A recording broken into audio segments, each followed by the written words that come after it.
All righty, let me go ahead and start with just a basic introduction. For those of you who are new to KMI, first of all, thank you again for joining us today. This has been several weeks in the making, and we're just eager to get started. We'll give real quick introductions here in a second, but for those of you who are new to the KM Institute, welcome. This is what we do on a monthly basis. Been doing this for a while now, and we're always looking to get new SMEs and experts in their fields to join us for a quick hour and go over hot topics of the day, this being taxonomy and ontology today.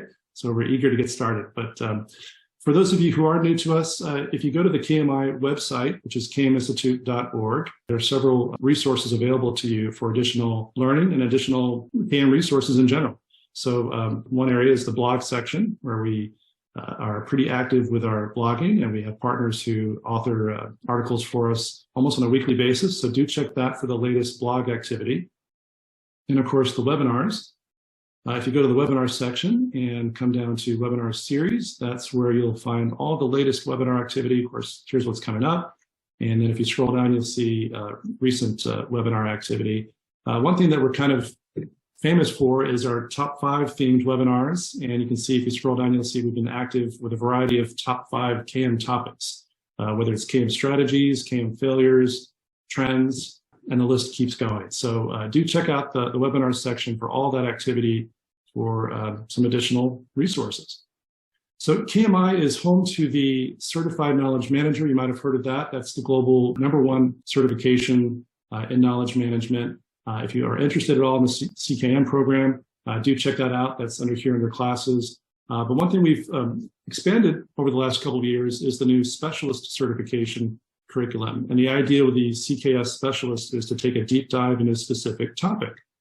Case in point, Business Taxonomy and Ontology.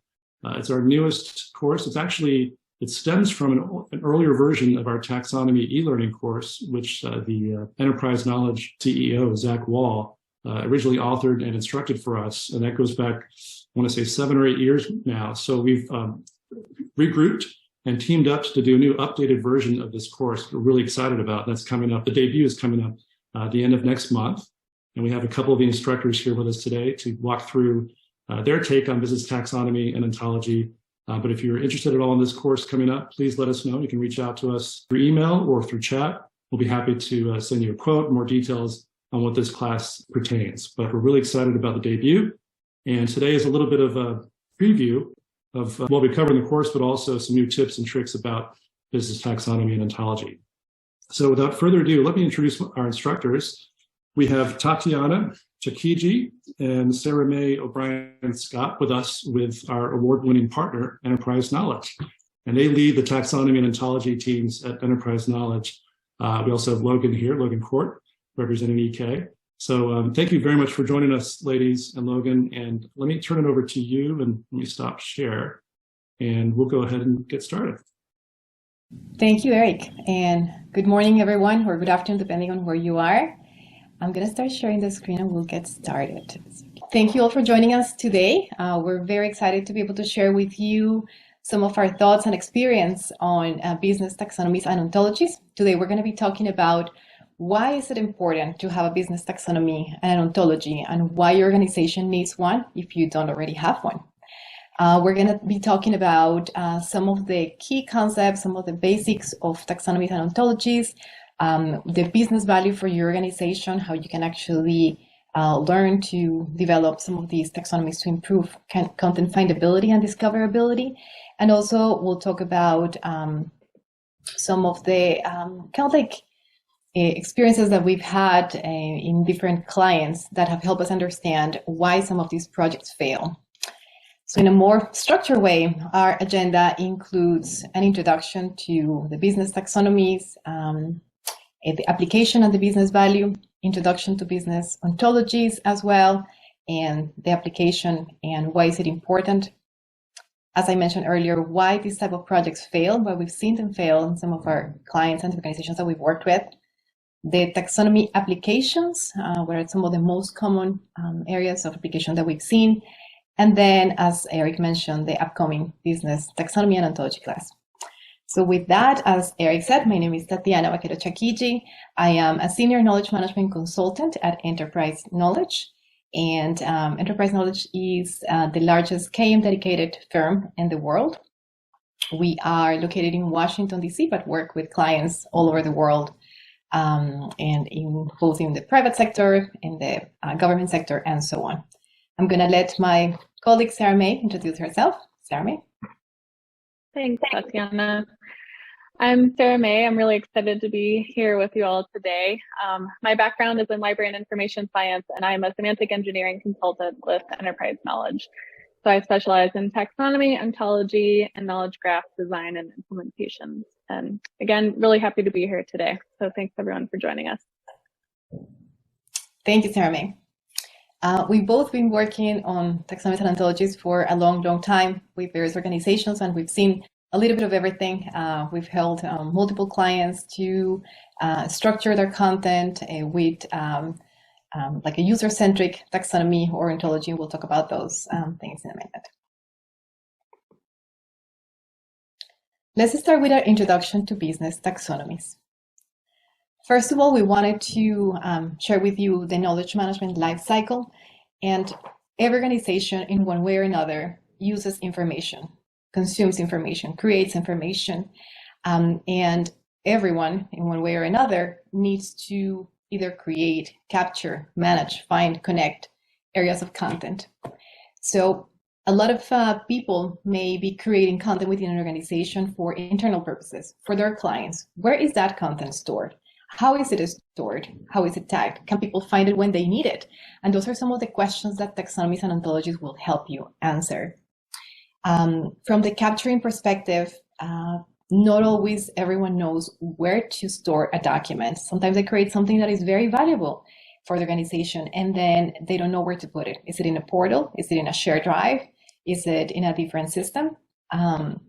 So those are kinds of things that eventually a taxonomy can help manage by categorizing and tagging content with a set of predetermined keywords and topics and other like metadata fields that can help improve the findability.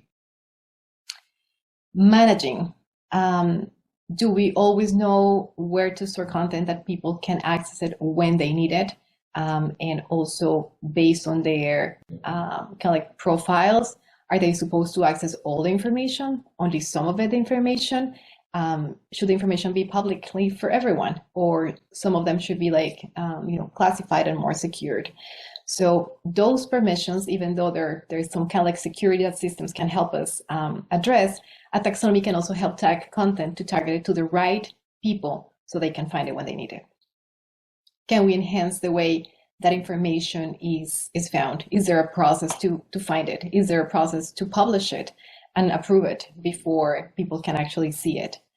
And what are some of the tools and technologies that can help us find content when people are looking for a document? Maybe you have like a learning organization within your business, and people need to start taking some training classes. Can they find them when they need them? Can they find the right people to connect with? And that's when we talk about connecting people to content, people to people, and content to content. So those are three key things that I really want you to keep in mind, because in every organization that is somehow needed.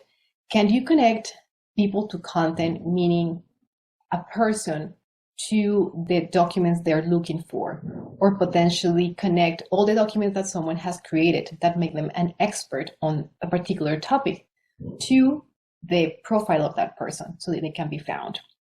Can you connect content to content? In other words, can you help someone identify a piece of content or a document that is related to what you just found? Like kind of like in the Amazon website, when you find a product and maybe it was, I don't know, a baby bottle. And then because it was a baby product, then you may be interested in these other products, in toys and whatever it is. So that is relating two pieces of content based on their characteristics, which ultimately are the taxonomy or keywords or metadata fields that are behind it. Can you connect people to people in an expert locator? Can you find a person based on the topics of expertise or based on their location, based on the division they've worked for and things like that? So Maybe a good example here is the website that probably all of you or most of you are familiar with, which is LinkedIn. How can you find other people, right, based on those different characteristics? Maybe you are being suggested to connect with someone because they went to the same school that you went to, or because you work with them in a previous organization. All of those are taxonomies that are helping connect content to people, people to people, and people to content.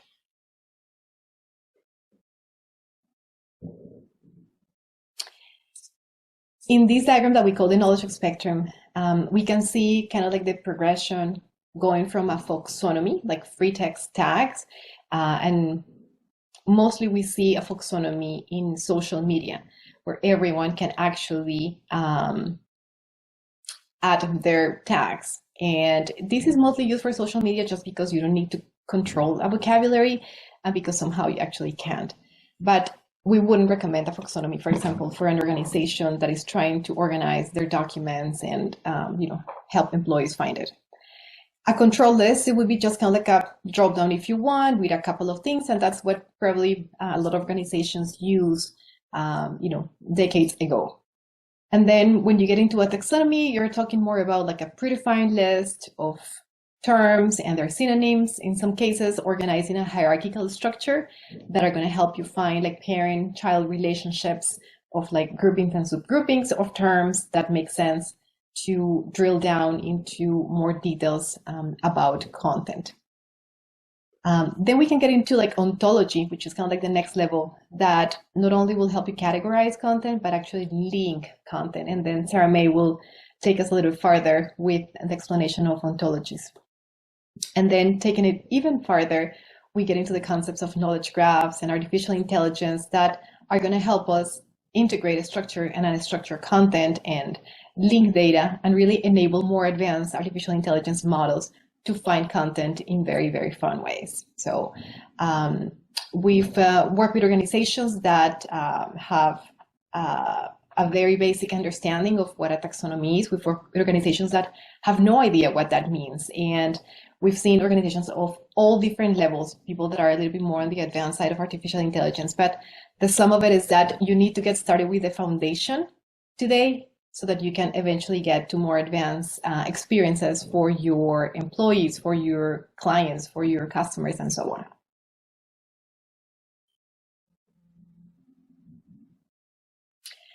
What are business taxonomies? Maybe a lot of you are already familiar with the content and the concept, of business taxonomies, but for some of you who are not, business taxonomies are really a control vocabulary and synonyms. So taxonomy is really the practice of categorizing and organizing content, leveraging vocabularies that are typically customized for your organization, the synonyms that are related to each of those terms within a taxonomy, and then, as I mentioned earlier, they may be organized in a parent-child relationship to help structure content better. These taxonomies help add structure to content, whether it is for an intranet or for a different type of system, a learning management system, maybe it's a document management system. I mean, there are all different kinds of applications. And because of that structure, you're adding a layer of findability for content. In other words, it's giving you the ability to find what you are looking for. And that ultimately is going to help make employees work more efficiently. They're also going to help them connect with each other more easily, find the people that they need at the right time. And it's also going to help them with discoverability, which is actually the value added here, because sometimes you're looking for this one document. I'm looking for this presentation that John Smith did on this date on this topic. But then once I find it, I may discover other content that I wasn't aware of. And that is very powerful. That is one of the most powerful things that you find with taxonomies and ontologies, that ability to discover other content that you were not aware of. So that saves a lot of time, that avoids recreating content and duplicating content because you found what you needed. And then taxonomies are also used sometimes for browsing. So whether you build a taxonomy for the menu of an intranet to be able to locate content. So some people like navigating through the systems to be able to find what they need. Other people like more searching for content. So we'll find all different kinds of like applications for taxonomies, and we'll talk about a few more as we continue with the webinar. And as you can see on the image on the right, we have a brief section of a taxonomy that is in the form of a hierarchical structure that has 3 levels. For example, here we have one level, social history. Another level is social problems, which would be like the second level in there. And within that, you could say that, race relations or religion and social problems would be like the third level underneath. The way this taxonomy is structured may work for one organization. Similar terms, similar topics may be structured in a different way for another organization. And that's one of the important things of taxonomies, because they need to be customized for your needs. They need to serve the purpose of your end users. They need to be, end user centric to be able to work. So yes, there are some taxonomies out there that could potentially be leveraged, but it's very, very important to be able to design and customize taxonomies that work for your own business cases. The ability to tag content with those different terms within a taxonomy is what eventually is going to power the search engines and improve findability. Here's an example that we like to use with something that people can relate to. This is a website in where you can go and buy shoes. And then in this example, you can see that there are some categories on the left-hand side that are brand, size, color, price. Those are different characteristics of shoes that eventually may help you make an informed decision about the shoes that you're looking for. So maybe you're looking for shoes from Dolce & Gabbana, maybe it's size 8, you want them in brown, and maybe within a specific price range. So you could use one of these filters or potentially a combination of these filters to be able to find information. And again, this is one of the business value, the value added of taxonomies, because if you were able to categorize things only under one grouping, then it would actually limit your end users' ability to find what they're looking for. And that's what happened, in the old days when we were just using kind of like folders and subfolders to categorize information. So then, let's say in that case, one pair of shoes is gonna fit only within a category of, let's say, all the brands, but you didn't have all the other kind of like filters that you would be able to use to find what you're looking for. So the ability to kind of like use multiple tags at the same time and eventually multiple filters to find content is what the taxonomy allows you to do. And with this particular example of the shoes, I think you can actually understand much better what we mean by that.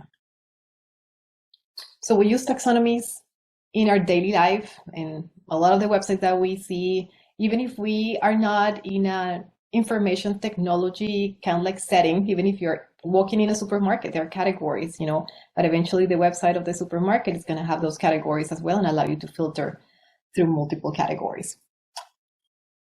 Here are some opportunities for taxonomy application.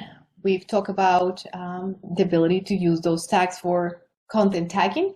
So those content managers and, let's say, content authors have the ability to tag content with predefined terms or synonyms to improve the findability. Faceted search is similar to what we just saw with the shoe example, the ability to have those facets or filters to search for content. Content management and governance, the ability, for example, to have content types and eventually say, give me all the news and maybe add some rules to those news so that you can actually review the content expires after 6 months, for example, that is not relevant anymore. Or you can say, give me, things on policies, because I need to review policies every year to ensure that they're up to date. For navigation purposes, we talk about the example of the intranet. Personalization, it could be that you actually tag content for a particular audience. I want people from this department to only see this type of content when they access the intranet versus this other group, because that's relevant content for them. That doesn't necessarily get too much into security, or not always, but it could be just for the purposes of targeting content, not necessarily because they can't access or they're not supposed to access any content. An enterprise search, so having the ability to look for content not only in one system, but in multiple systems, because all of them are looking at the same taxonomy from a taxonomy management system. And then if we talk about the business value of a taxonomy, it helps us provide a structure. We'll talk about that already. Improve findability and discoverability, whether to find or discover something that we were not aware of. The ability to reuse content as well, as we said, because we don't need to create it. We found something that we were not aware of and we can just make use of it. And integrate multiple sources, which is what I was just describing when I mentioned the enterprise search concept. So you don't need to move all your content, migrate all your content into one system. If you can have all of the different systems that you have use the same taxonomy and look at it from a taxonomy management system that is centrally located, you'll be able to improve the findability of content and then integrate those sources that way. At the end of the day, all of these gets to saving costs and increased revenue. It saves you a lot of time, and then you can have people focus on the core tasks that they're supposed to focus as opposed to spending half of their day looking for content. And with that, I'm going to pass it on to Sara May. Thank you, Tatiana. So as promised, we wanted to spend a little bit of time talking as well about ontology and their business value today. So to begin that part of the conversation, we want to ground it in kind of going back to that knowledge organization continuum that Tatiana spoke to earlier. So thinking through how do we move from taxonomy to ontology and then ultimately knowledge graph. So again, our taxonomy is this hierarchical structure that's used to tag our knowledge assets or our content. An ontology is then a data model, and we'll get more into what comprises that data model, that enables more flexible relationships between your entities or the stuff that you're trying to describe with your data model. Sometimes we actually use taxonomies as a data source for an ontology class. We'll take a look at that as well. And then finally, the knowledge graph, just to ground you here, this is the place where our data model, the ontology, is instantiated. So we take our actual data, our actual content, and we pull it together into a knowledge graph based on the model that we've created with our ontology that helps us understand how we best want to describe those things and how they relate to each other. So we can go to the next slide here and break down business ontologies a bit further. So as I mentioned, it models knowledge in a flexible format, so we can break away from that parent-child relationship and start to describe things in a human, understandable way that really reflects how we think about things in the real world. So this also, as I just mentioned, lays the foundation for a knowledge graph. And I want to just briefly explain some of the components that comprise an ontology here. So we have our example of our book ontology, and I enjoyed how some of you were sharing the examples that you like to use within your organization of TVs and so forth. So here we're going to use books. And the circles that you see are what we call classes. So we have a book class, we have a topic class, we have an author and a publisher class. So those are really the things that we're trying to describe here. And then the arrows that we have between the nodes, those are relationships or object properties. So here we can say a book is about a topic, and you can start to see how these things are interrelated with one another. The final component, so we've gone through class, relationship. Now we're going to look at attributes. So we have this sort of rectangle that says year, and that is an attribute. So that's a data type property.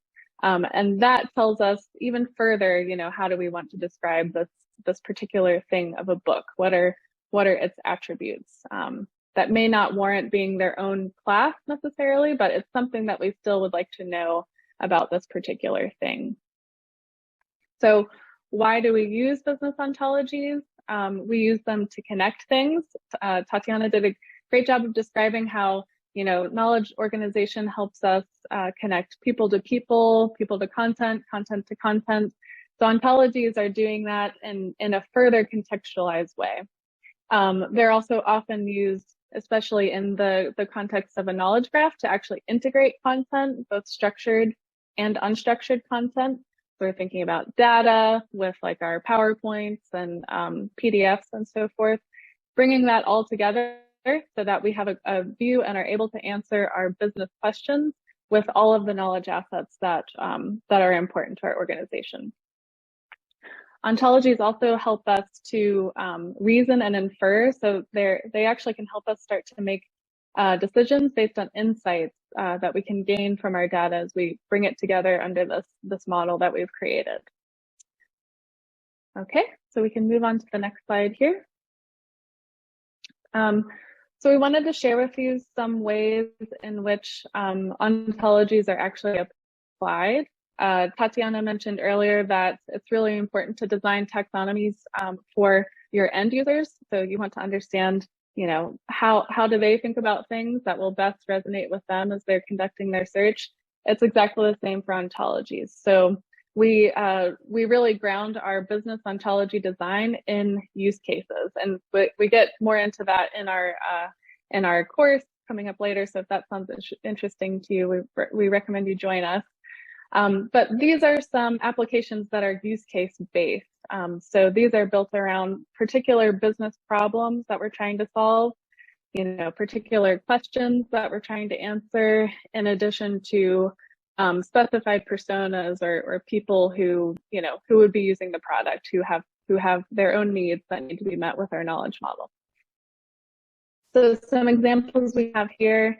Tatiana touched on this also. So expert search, understanding, what are the characteristics of our experts, and what are the relationships that we need to identify between experts and content, so that we can make those connections to help you, connect with the right person at your time of need. We also have an example of a recommendation engine here. So ontologies help us describe disparate content types or content sources and connect those so that we can recommend, for example, learning content based on a particular skill that you may need to learn in order to do your job. And then over on the right side, we have data management and advanced analytics and automated reporting. So in this example of analytics, we're bringing together data sources that are kind of spread out in silos so that people who need them can look at them in one view to be able to understand, what's going on, rather than having to kind of hunt and peck through lots of different data sources to try to get this picture. The ontology helps standardize how we think about the data, and then helps us, thusly integrate it so that we can see these more holistic views all in one place here. And we can move on to this next bit, ontology business value. So as with taxonomy, we have cost savings and increased revenue as the ultimate goal here. But how do we get there? So ontology enables us to maintain our standards. Through building out our ontology, we are identifying, how exactly do we want to talk about these things. And in addition to that, in addition to standardizing our language and sort of, how we're thinking about it, we're also using standards, such as SCOS, RDF, so that our data models are portable and interoperable, and can be reused and expanded as we, have additional business problems that we're trying to solve, and want to be able to reuse the work that we've already done. We've talked a lot about linking content. So, our ontology enables us to, connect disparate content sources in order to provide this holistic view and views and answer the questions that people are having. That goes right in hand with integrating the sources, and of course enhancing our understanding. So I think the really cool thing about ontology is that it provides that additional context that you don't have just looking at a piece of content in and of itself. As you see how that content relates to other content or other ideas or people within the organization, you have a deeper understanding of that content and what it means to your organization, the value that it can provide. That was a bit of a crash course in ontology business value. Up next, we want to talk through why taxonomy and ontology projects fail. So we have a few different items here that we're describing in terms of reasons why taxonomy and ontology projects fail. But I think it can be helpful to think about it in sort of two different buckets. So a lot of these are relevant to use case. As we mentioned, it's important to have a clear understanding of, what is it that you're trying to attain here? What is the value that you need to achieve? Who are the end users that your knowledge model should be serving?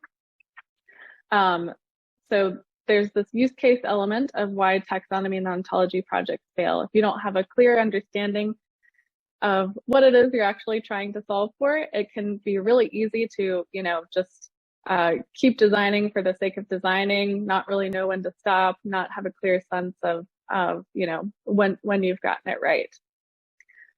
The other sort of bucket that I think these reasons can fall into are lack of sort of organizational support.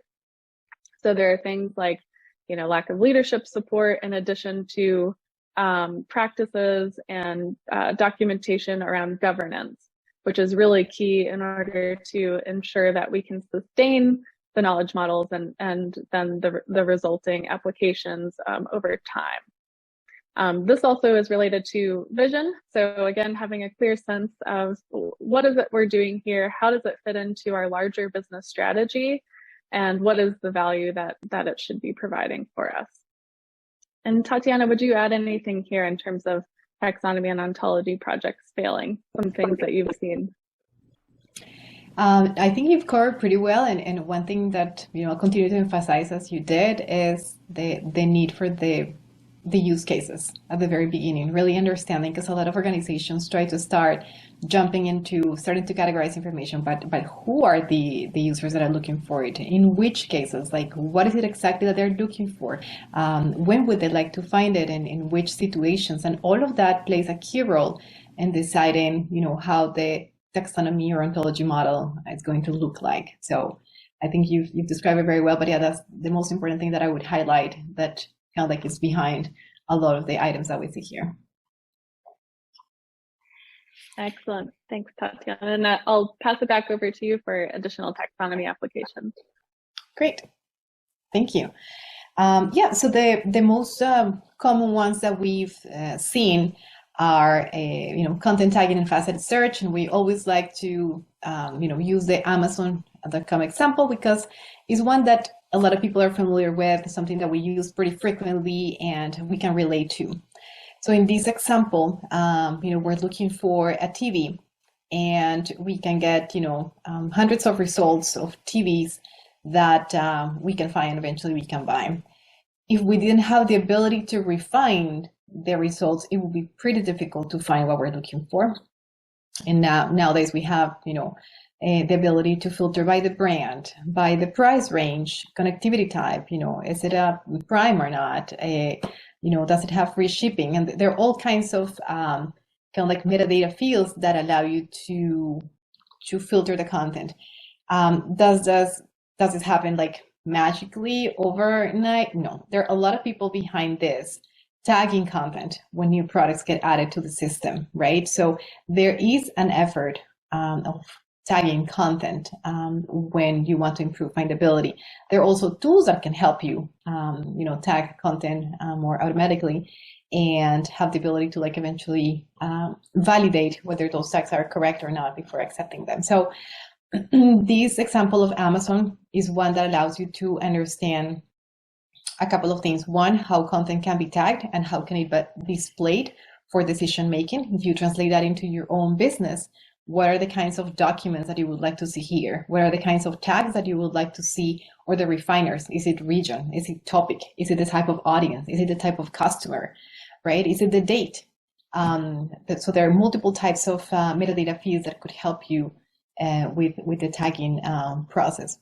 And then the other thing that I wanted to highlight here is, the faceted search is so powerful, and you can actually have, as Sara May was mentioning when she talked about ontologies, those kind of like relationships can like fuel even more the power of findability for content. So think about these when you take it back into your own business and your organization. And as we were describing earlier, the upcoming taxonomy and ontology class is going to equip you with the tools and methodologies to design taxonomies and ontologies for your own organization in your own business setting based on your own like use cases, as opposed to really having more a generic understanding of what this all means.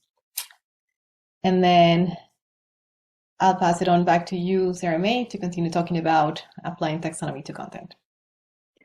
Yeah, so this is just a brief overview of, so you've got your taxonomy, it's ready to go. What do you then do with it? How do you make sure that it's attached to your content so they're actually getting some use out of it?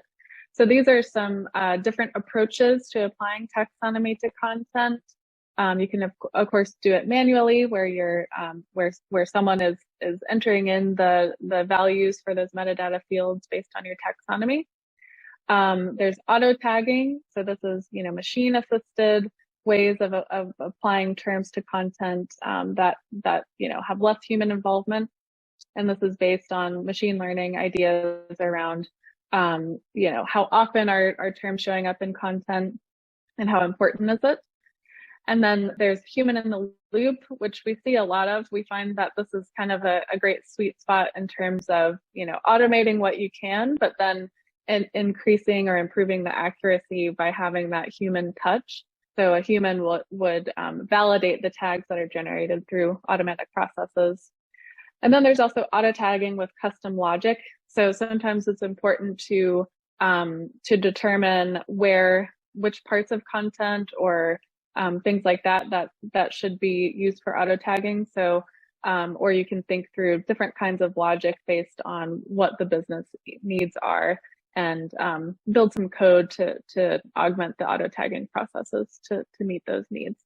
So that's a quick overview, but we wanted to give you a sense of what comes next. You've got your taxonomy, now you need to get it onto your content.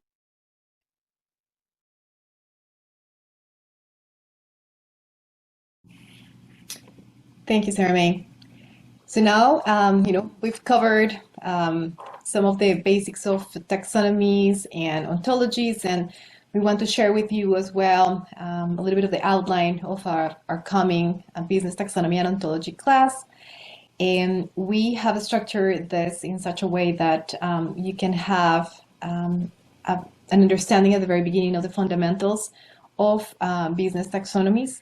So introducing, for example, the concepts of information architecture, talking about best practices, industry best practices, and some of the lessons learned as well based on our experience, describing some of the common taxonomy mistakes and pitfalls based on some of the cases that we've seen with our own clients, and then understanding what adds complexity to taxonomy projects. There are some taxonomy projects that are simpler based on the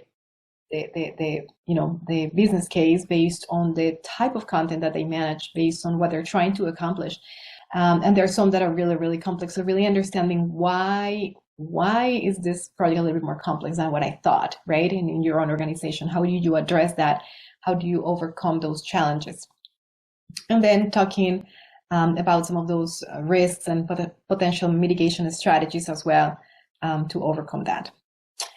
The second module is going to focus more on the overview of taxonomy design, what is kind of like the typical structure of a taxonomy project. How do we work with understanding some of those use cases, as Sara May was also pointing out? That's one of the key things that would avoid making big mistakes down the road in a taxonomy or ontology effort. We'll talk about governance, the importance of not just designing a taxonomy, but like, how are you going to manage it? Once you design the taxonomy, it's just the very beginning of it. How are you going to use it? How are you going to be changing, some terms, adding new things to it? And then obviously taxonomy implementation based on different types of cases. The last two modules of the first day are gonna be really more like a deep dive into taxonomy design. We'll talk about what are some of the best approaches that we've used to gather information and to really connect all that information to start building a taxonomy. And what are some of the prioritization kind of like, criteria and activities that we use as well to really understand what goes in the taxonomy and what doesn't. And the last module will talk about the taxonomy validation and some of the most common tools and methodologies that we use. When do we use one versus another one, and how do you actually learn to apply those as well for your own groups, so you can have a validated taxonomy, not just a taxonomy that you design, but something that really makes sense, and you get feedback from the end users and from the key stakeholders to ensure that is in alignment with the initial use cases. And then Sara is going to help us cover what the second day is going to include. Sure. So in module 5, we'll go into taxonomy implementation. So you got a sneak peek into that in terms of the types or approaches to applying your taxonomy to content. We'll talk through different use cases for implementation, including more information on auto tagging. We know that's of utmost interest to a lot of people who are trying to automate that process. Of course, we'll talk through lessons learned. So we'll share with you what we've seen as we've done implementation with different organizations for different approaches, and share those with you so that you're equipped going into your own implementation. We'll also cover content cleanup and migration. So, we have a taxonomy. It's also important to ensure that our content is ready to be enriched with our taxonomy. So that often involves some kind of cleanup or moving content around so that it just makes more sense and is a smoother experience. We always like to bring real world case studies. So we'll give you examples of what this has looked like and the value that those taxonomies provided to particular businesses, the problems they were solving. And then going through tools and technology more in depth. So what are the taxonomy and ontology management systems out there? And that will include actually a demo of a popular system that we've worked with. For module 6, we'll go more in depth on ontology and their business value. So I mentioned that you got a crash course today. There's quite a bit more, of course, to be said around ontology and semantics. So we'll get deeper into that then, including how taxonomy can be translated into ontology, how taxonomy is a foundation often for advanced semantic capabilities, and how that fits into evolving into ontology and knowledge graph over time. Finally, we'll give you a good foundation in how we approach and manage ontology projects. So you'll get a good understanding of the standards themselves, in addition to design approaches and methodologies. We'll also take some time to actually use an ontology design tool, so you'll get some hands-on view into what that looks like and what the needs are there. So I think that wraps up the overview of the upcoming class, and I'll pass it back to Tatiana. Sounds good. Thank you, Sara May, and thank you everyone for listening. Really appreciate your time. And again, if you're interested in the upcoming class, don't wait to sign up. Hundreds of organizations have already started the process of moving into business taxonomy and ontology world for their own benefit and for the benefit of their employees and clients. So if you want to learn more about it and want to learn how to apply it, feel free to join. And now we have time for questions. So I'll put this just in case anyone is interested in registering for the class. Then we have one question coming up. Does the class cover current systems that offer taxonomy filter searches? So we're going to be providing some examples, and yes, we'll include some examples of SharePoint and how you can apply the taxonomy, how you can use the filters, and so on. So that will be covered in the class, as Sara was mentioning. One of the real world cases. What is the popular taxonomy tool you'll demo in Module 5 of the upcoming class? Do you want to talk about that, Sara May? I know we have a list of tools that we typically work with. Yeah, we have a few that we work with typically, as Tatiana mentioned, but we'll most likely be using Pool Party out of Semantic Web Company in order to do the demo for this particular class. So that's one we see quite frequently, and we're excited to share it with you if you're not familiar already. Let's see, there's a question here on guidance on change management elements in the organization that has a lot of disparate taxonomies and some resistance to change. Yep, this is something we see quite frequently. I see Tatiana smiling. Do you have a comment there? Yeah, no, change management is a key aspect of taxonomy, whether it is because you're creating a new taxonomy or you are trying to kind of like sync and probably map different taxonomies. So this is, something that we do. We'll provide some guidance on it as well. But the sum of it is that when you have disparate taxonomies, you need to start analyzing each of the individual ones, what the purpose is for each of them, and understanding what the status is of those taxonomies. Are some of them like obsolete? Are they outdated? Are they still valuable for the organization? Can they be improved? And then typically there is a process of like mapping. So if there is a product taxonomy here and then a product taxonomy here, one is from the marketing team and the other one is from the operations team, let's say, those two taxonomies serve a purpose and they're there because of a reason. So you may want to look into how to integrate them, how to map some of the values to one another so you can create a single taxonomy without losing the value. So some of the terms from one taxonomy may become synonyms of other terms in the other taxonomy. That could be one of the examples. In some cases, there are some terms that are obsolete, but that's part of it. The other is that there is a big component of training, so educating people about why you have to go through this process of improving the taxonomy. Like, how is the new taxonomy going to look like? How is it going to be applied in the system where it was already being used? And what are the implications for the business? Again, in this example, for the marketing team and for the operations team in using this new taxonomy. So, we can get into more details later, but that's, what comes to mind. Can anyone start the class without taxonomy experience? That's a good question. Yes. So we are going to start with the very, foundation of taxonomy concepts. So there is no prerequisite of you understanding, how to even spell taxonomy. And then you can actually get into the details of, based on real world examples, what that means. We're going to get into hands-on exercises.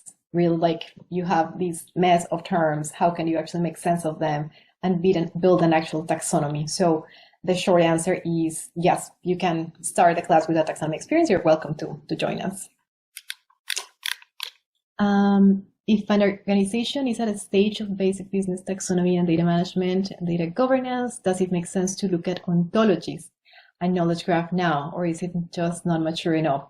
That's a great question, and we actually had an internal discussion at our organization recently about what goes first. Is it taxonomies? Is it ontologies? Does it make sense to start with one or the other? And I'm also going to let Sara May jump into these, but I don't think it is ever too early to start talking about ontologies or knowledge graphs in your organization, even if you are not designing them yet. But just to be able to put them in the picture, in the roadmap of your organization, whether it is in a year or 2 or 3, it's very important, because that way you would also keep that end objective in mind when you start, let's say, just with the taxonomy. What are going to be the end use cases that you want to, address? I don't think it's too early. Now, it could be too early to start designing it, but it's not too early to start talking about it and then communicating that and socializing that within the organization, because it is important to, get the management team involved in that, understanding the business value, right, and the cost savings and the added revenue that all of that will help bring for companies. So Sarah, may feel free to jump in as well. Yeah, I would just add there that, I think the use case based design is really important here too. One way to get started with ontology and knowledge graph, so you're in the space of more advanced semantic capabilities, is to start small and iterate. So that's the approach that we often take. We'll find one or two business questions that we're trying to answer that an ontology is appropriate for. And we'll use that as sort of our grounds for understanding how would we do this within this organization, what's the value, and then thinking through road mapping ahead, how does this value expand over time in a way that's doable, that's feasible, rather than just saying, we're doing ontology now, we're grounding it in what is the value that the ontology provides. And I agree, it's never too soon to get started. Do you want to take the next question, Sarah May? It says, do artificial intelligence chatbots auto-tag or create taxonomies automatically? Do you need to do these as well? Yeah, so this is a great question. I think we're hearing a lot about AI in the news lately, so it's an important discussion to have. There are methodologies for creating taxonomies using machine learning or natural language processing, and we often use those tools to get started. So we'll do something like a corpus analysis where we have lots of different types of content, and we use machine learning to look at that content and harvest terms from it, so that we have something to start with, and then augment it, revise it, refine it based on what we understand as humans to be the needs for this particular taxonomy. So we often take kind of a hybrid approach, but I think there are a lot of possibilities out there for how to do that. And I think the human in the loop is that hybrid approach I was just mentioning that you brought up again, Zubaida. Very good. Any other questions from the audience?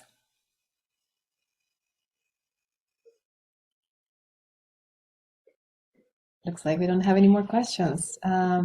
Excellent. But from our end, we want to thank you for your time, for your participation, for listening to our presentation, and most importantly, for generating this conversation with your questions and comments. So we really appreciate that. Again, we encourage you to think about taking the class that is coming up. And with that, I'll pass it on to Eric. Thank you, Tatiana. Thank you, Sarah May. Thank you, everyone, for joining us today. This was great. I wish we could do more of this. Hopefully, we could do a part 2 or part 3 down the road or something. But I really appreciate your time. And like Tatiana said, if you have any questions at all, where to reach us. I think we dropped in the email address for our team. I think our website. So we're here to help if you have questions. But thanks again for joining us today. Take care for now. Bye, everybody. Thank you.